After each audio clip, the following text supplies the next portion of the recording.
Assalamu Alaikum. My name is Rakib and you are watching rollingrakib. Bajaj Pulsar 150 twin disk.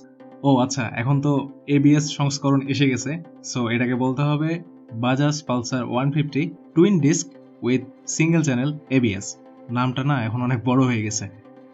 Well, আমাদের আজকের পর্বের বাইকটা হচ্ছে বাজাজ পালসার টুইন ডিস্ক। এই বাইকটা আপনারা জানেন আমাদের কিনবেন কি কিনবেন না একটা সিরিজ চলতেছে এবং আলহামদুলিল্লাহ আপনাদের কাছ থেকে অনেক ভালো রেসপন্স পাচ্ছি। তো বরাবরের মতো বাইকটা কেনার এবং না কেনার পেছনের কিছু কারণ আপনাদের সাথে শেয়ার করা হবে। ফার্স্ট অফ অল চলুন বাইকটা না কেনার পেছনের কিছু কারণ নিয়ে কথা বলা যাক।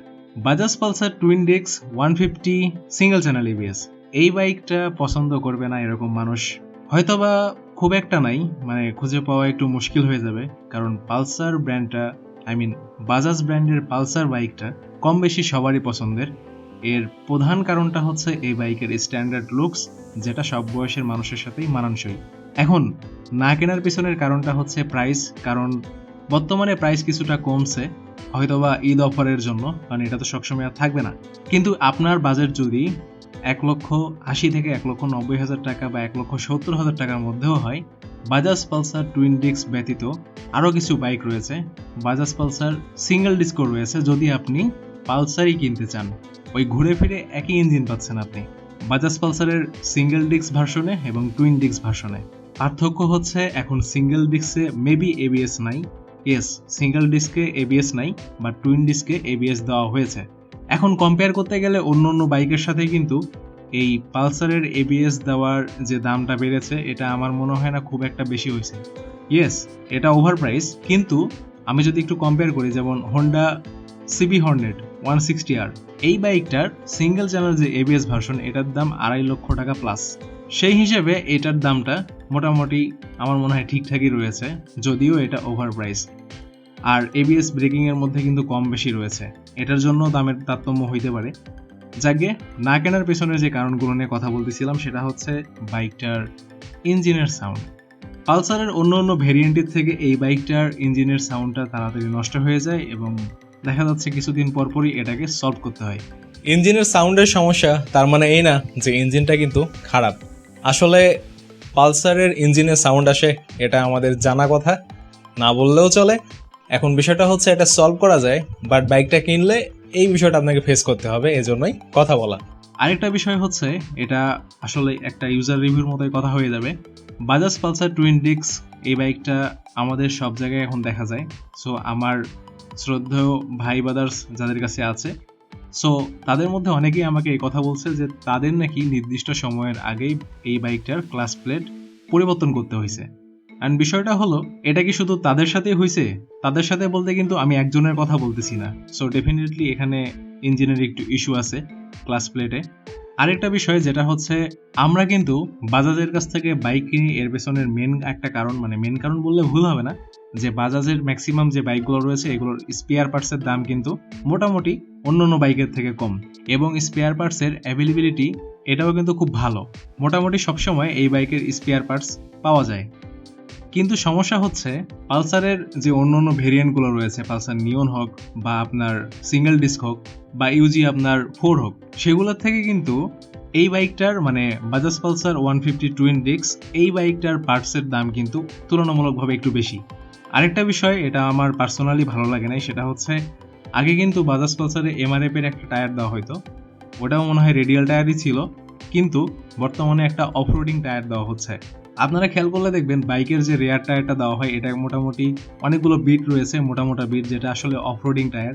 সো এটা আসলে খারাপ না, অফরোডিং এর জন্য ভালো, কিন্তু সমস্যাটা হচ্ছে ওইখানে যখন আপনি সিটিতে রাইড করবেন তখন একটু কমফোর্ট কম মনে হয়। আমি ব্রেকিং ফিডব্যাকের কথা বলতেছি। আর আরেকটা মোস্ট ইম্পর্টেন্ট যেটা, সেটা হচ্ছে এই টায়ারের সাথে কর্নারিং কিন্তু খুব ভালোভাবে করা যায় না, মানে কনফিডেন্টের সাথে আপনি কর্নারিং করতে পারবেন না। করা যাবে না তা না, তবে মাঝে মাঝে মনে হয় যে কনফিডেন্ট হারাই ফেলবেন। এছাড়া বাইকটা সেগমেন্ট অনুযায়ী এই বাইকের পাওয়ার ডেলিভারি, লুকস, স্পেয়ার পার্টস, এই বিষয়গুলো ছাড়া এই বাইকের আর তেমন কোনো বিষয় নাই বাইকটা না কেনার আমার মনে হয়, কারণ এটা সেগমেন্ট অনুযায়ী মোটামুটি ভালো একটা বাইক, যেটার বিল্ড কোয়ালিটিও অনেক ভালো। আর শুধু এটাই না, বাজাজের প্রায় সবগুলো বাইকের বিল্ড কোয়ালিটি ভালো হয়। আর ইঞ্জিন নিয়ে কথা যেটা বলতেছিলাম সেটা হচ্ছে ইঞ্জিনের পাওয়ার ডেলিভারিটা একটু কম এই সেগমেন্টের জন্য, সেটা ঠিক আছে। পাওয়ার ডেলিভারি যে একেবারে কম তা না, রেডি পিক আপ নাই ঠিক আছে, তারপরেও মোটামুটি চালিয়ে নেওয়ার মতো। এই বাইকটার ইঞ্জিন টাইপ হচ্ছে 4 stroke DTSi air cool single cylinder একটা ইঞ্জিন, যেটা থেকে ম্যাক্সিমাম পাওয়ার প্রডিউস করে 14 PS 8000 RPM এ, এবং ম্যাক্সিমাম টর্ক হচ্ছে 13.4 নিউটন মিটার 6000 RPM এ, এবং এটার ডিসপ্লেসমেন্ট হচ্ছে 149.5 সিসি। এখন এই স্পেসিফিকেশন বলার কারণ হচ্ছে মানে অনেকের মধ্যে এটা কাজ করে যে জাপানিজ ইঞ্জিন রিলায়েবল হবে আর ইন্ডিয়ান হলেই সেটা রিলায়েবল ইঞ্জিন হবে না। এটা আসলে টোটালি ভুল একটা কথা। আমি আপনাদেরকে এই ইঞ্জিন স্পেসিফিকেশনটা এজন্যই বললাম যে রিলায়েবল ওই ইঞ্জিন হবে যেটার আরপিএম লকটা কম থাকবে।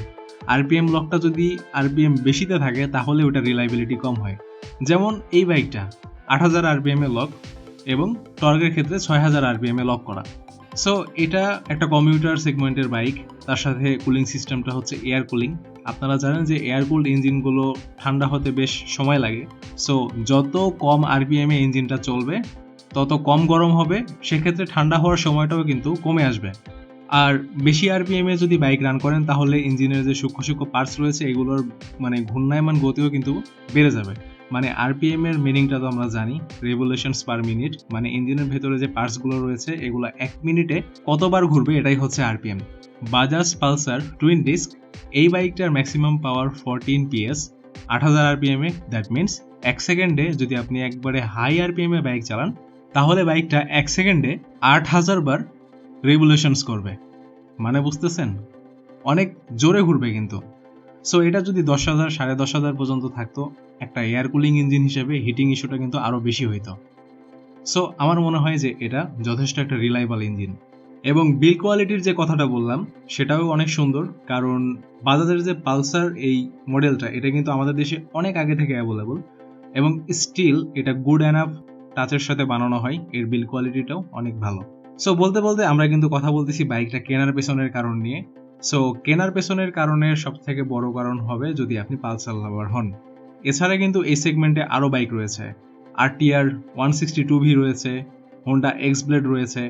আবার আপনি যদি চান যে আপনার বাজেট কম তাহলে এই পালসারের কিন্তু সিঙ্গেল ডিস্ক ভেরিয়েন্টটাও নিতে পারেন, বাট ওইটাতে ABS নাই। আর ABS যদি আপনার একবারে মেন টার্গেটে থাকে যে হ্যাঁ ABS ব্রেকিংটা আমার জন্য দরকার, কারণ অবশ্যই ABS ব্রেকিংটা অনেক ভালো, সুতরাং ABS ব্রেকিং সিস্টেমের সাথে যদি আপনি বাইক কিনতে চান এবং আপনার চয়েস যদি পালসার হয় তাহলে গো ফর ইট। এছাড়া কিন্তু 2 লক্ষ টাকা বাজেটে আরও বাইক রয়েছে, যেমন হিরো থ্রিলার। এটা কিন্তু আপনার আরও ফিচার্স রয়েছে এবং সিসিটাও বেশি এবং পাওয়ার ডেলিভারিটাও এটার থেকে কিছুটা বেশি। সো ওইটাও আপনার লিস্টে রাখতে পারেন। এছাড়া আপনার CBS ব্রেকিংয়ের হোন্ডা CB হর্নেট রয়েছে। CBS ব্রেকিংয়ের CB হর্নেটের ব্রেকিংটাও কিন্তু খুব ভালো। আর আরেকটা কথা বলতে বলতে বলা হয়নি, সেটা হচ্ছে ব্রেকিং সিস্টেমের কথা খালি না কেনার কারণের মধ্যে বলে গেছি। এটা হচ্ছে আপনার বাজাজ পালসার টুইন ডিস্কের ব্রেকিং ফিডব্যাকটা একটু স্লো মনে হয় আমার কাছে। বাজাজ পালসার টুইন ডিস্কের যে কম্পিটিটরগুলো রয়েছে এগুলোর থেকে মোটামুটিভাবে ব্রেকিং ফিডব্যাকটা আমার পালসারের একটু কমই মনে হয়, বাট এটা চালিয়ে নেওয়ার মতো, একবারে যে খুব একটা কম তা না। এখানে একটা কথা বলতে হবে, সেটা হচ্ছে আসলে ABS সংযোজন করার আগে যে অবস্থাটা ছিল মানে ব্রেকিং সিস্টেমের, সেক্ষেত্রে হয় কি দেখা যাচ্ছে যে আপনার ব্রেক করা হতো, আপনি এক্সপেক্ট করতেছেন যে এটুকু জায়গার মধ্যে গাড়িটা থেমে যাবে, কিন্তু একটু বেশি জায়গা নিয়ে নিত। বাট ABS দেওয়ার পরে আমার মনে হয় না যে এই সমস্যাটা পালসার টুইন ডিস্কে আছে। আর ABSটাও হচ্ছে আপনার একটা সেফটি ফিচার্স। সো আসলে এই ব্রেকটা এখন ইমপ্রুভ হওয়ার কথা। বাইকটা কেনার আরেকটা কারণ হতে পারে এই বাইকে রয়েছে 15 লিটারের ফুয়েল ট্যাঙ্ক। আপনি যদি ট্যুর করেন, একটা এয়ার কুলিং ইঞ্জিন নিয়ে আপনি মোটামুটি ভালো মতো ট্যুর করতে পারবেন না, বাইকটাকে অনেক রেস্ট দিতে হবে, ঠিক আছে, কিন্তু এটার ফিউয়েল ট্যাঙ্ক ক্যাপাসিটি হচ্ছে 15 লিটার, যেটাতে আপনার রিজার্ভ রয়েছে 3.2 লিটার এবং 2 লিটার হচ্ছে আপনার ইউজেবল। সো হিউজ একটা আপনি ফিউয়েল ট্যাঙ্ক পাচ্ছেন, মানে ফিউয়েল ট্যাঙ্ক ক্যাপাসিটি পাচ্ছেন। সো লং ট্যুরে এটা আপনাকে অবশ্যই হেল্প করবে। তবে আরেকটা বিষয় না বললেই না, হোন্ডা এক্স ব্লেড এই বাইকটা সম্পর্কে কথা বলার সময় আমি বলছিলাম যে এই বাইকের গ্রাউন্ড ক্লিয়ারনেসটা হচ্ছে 160 mm। সো এদিক থেকে পালসারের সাথেও কিন্তু সেটা সিমিলার মিলে যাচ্ছে, কারণ পালসার টুইন ডিস্কের গ্রাউন্ড ক্লিয়ারনেস হচ্ছে 165 mm। মানে অফরোডিংয়ে আপনি একটু প্যারা খাইতে পারেন যদি উইথ পিলিয়ন আপনি বাইকটা রাইড করেন, দেখা যাচ্ছে ইঞ্জিনের কাউলটা যদি উঁচা নিচা রাস্তা হয় তাহলে বেঁধে যাওয়ার সম্ভাবনা রয়েছে, কারণ 165 গ্রাউন্ড ক্লিয়ারনেস কিন্তু খুব একটা বেশি না। যদিও আমাদের দেশে গতিরোধকগুলো 150 mm এর মধ্যেই হয়, তারপরেও যখন ভালো মতো অফরোডিংয়ে যাবেন আর যদি আপনার সাথে পিলিয়ন থাকে তখন একটু সমস্যা হতে পারে। So moral of the story হচ্ছে এই বাইকটা যদি আপনি কিনতে চান কিনতে পারেন, কোনো সমস্যা নাই, কিন্তু আপনার যদি চাহিদা থাকে, চাহিদাটাই কিন্তু হচ্ছে সব থেকে গুরুত্বপূর্ণ বিষয়। আপনার যদি পাওয়ার ডেলিভারির চাহিদা থাকে তাহলে আপনার জন্য হর্নেট রয়েছে, থ্রিলার রয়েছে, বা আপনি বাজেট বাড়িয়ে পালসারের এনএসটাও নিতে পারেন, আবার অ্যাপাচি আরটিআর 164V-টাও নিতে পারেন। আমি 2 লক্ষ টাকা বাজেটের আশেপাশের বাইকগুলোর কথা বলতেছি। আর আপনার যদি বাজেট কম হয় এবং আপনি যদি চান যে আমি পালসারই কিনবো, তাহলে সিঙ্গেল ডিস্কের পালসারের যে ভেরিয়েন্টটা ওটা নিতে পারেন। বাকি কথা বলতে গেলে বাইকের স্পেয়ার পার্টসের দাম বেশি কিন্তু অ্যাভেলেবল পাবেন, এটা নিয়ে সমস্যা হবে না। ইঞ্জিনটাও রিলায়েবল, বহুদিন যাবত ব্যবহার করতে পারবেন বাইকটা। জাস্ট আপনাকে ছোট ছোট কিছু বিষয় কম্প্রোমাইজ করতে হবে, যেমন এই বাইকটার গিয়ার শিফটিং কিন্তু স্মুথ হয় না।